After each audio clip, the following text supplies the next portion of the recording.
It is rare to be celebrated and investigated at the same time, but that's exactly what's happened with the ex-chief regulator of the state's power companies. Former California Public Utilities Commission President Michael Peavy is the subject of both federal and state investigations for his chummy ties with utilities.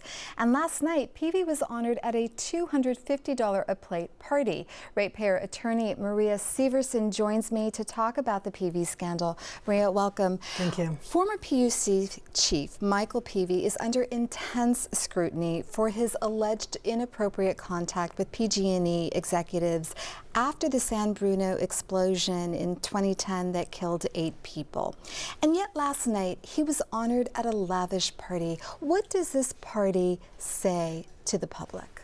Well, what it says to the public is that the current commissioner, the new president, is doing nothing to change the behavior of what's happened in the past. It makes a mockery of the integrity of the Public Utility Commission. The new president, Mr. Picker, actually was one of the sponsors of Mr. Peavy's gala last night. Now, outside, there was demonstrators and there was some activity, media, questioning why these people were going in and supporting the Peavy retirement and regaling him. But there were some people there, some officials who showed up to show we don't believe in this and we're willing to speak out against it. So when some of the guests to the party were going in and there were questions, did they have an answer? Well, from what I understand, they were quick to go into the event, but just the fact that they're going and supporting it after he has been found to have had his house searched, evidence obtained, involved in judge fixing after the death of people in San Bruno, and now it looks like, based on recent documents disclosed in a search warrant, he might be doing the same thing down in Southern California. Well, let's talk about that, Maria. So this week, Southern California Edison, majority owner of the now closed San Onofre nuclear facility, revealed that Peavy met with an Edison executive by the name of Stephen Pickett in Poland to talk about the plant, which had experienced a radioactive leak. Edison was not available to join us at the time of this interview, but earlier this week, spokeswoman Maureen Brown had this to say about the meeting. According to Mr. Pickett, Mr. Peavy outlined key elements of what Mr. Peavy regarded as potential elements of a settlement of the Commission's investigation into the issues, the technical and shutdown issues at San Onofre.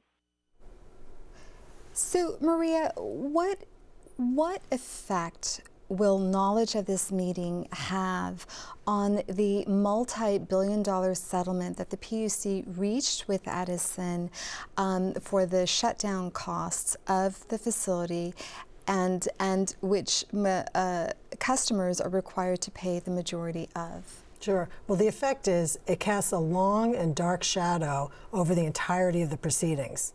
To put it into context, this meeting, private meeting in the Hotel Bristol in Warsaw, Poland, occurred March 26, 2013.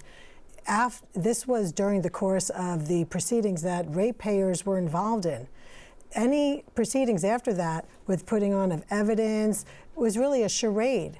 It appears something might have been worked out well before any of the public proceedings occurred, and it was merely just a charade. So this meeting took place 2 years ago. Edison says it didn't report it because it didn't think it was important enough, but it reconsidered reporting it after Peavy's home was recently searched by state investigators. What do you think of that explanation? Well, I think that it wasn't until it was reported publicly of these notes called RSG notes from the Bristol Hotel. RSG means replacement steam generators at San Onofre. That's the heart of what we're talking about. These failed generators that were supposed to last decades, for which ratepayers are paying, failed in less than 2 years. So what this says is that there was something worked out and it cast aspersion on the entirety of the proceedings. There needs to be a redo.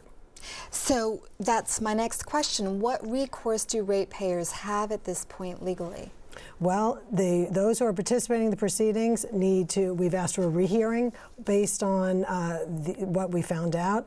We've gone to court in federal court where the PUC won't act, asking the federal court to not let this utility take the ratepayers' rates. But the public needs to get involved and talk with their congressmen and assemblymen and ask for action. There needs to be a demand that Governor Brown, from the top down, take action and stop this activity and do a redo. We're going to wrap it there. Maria Severson, thanks so much for coming on the program. Thank you.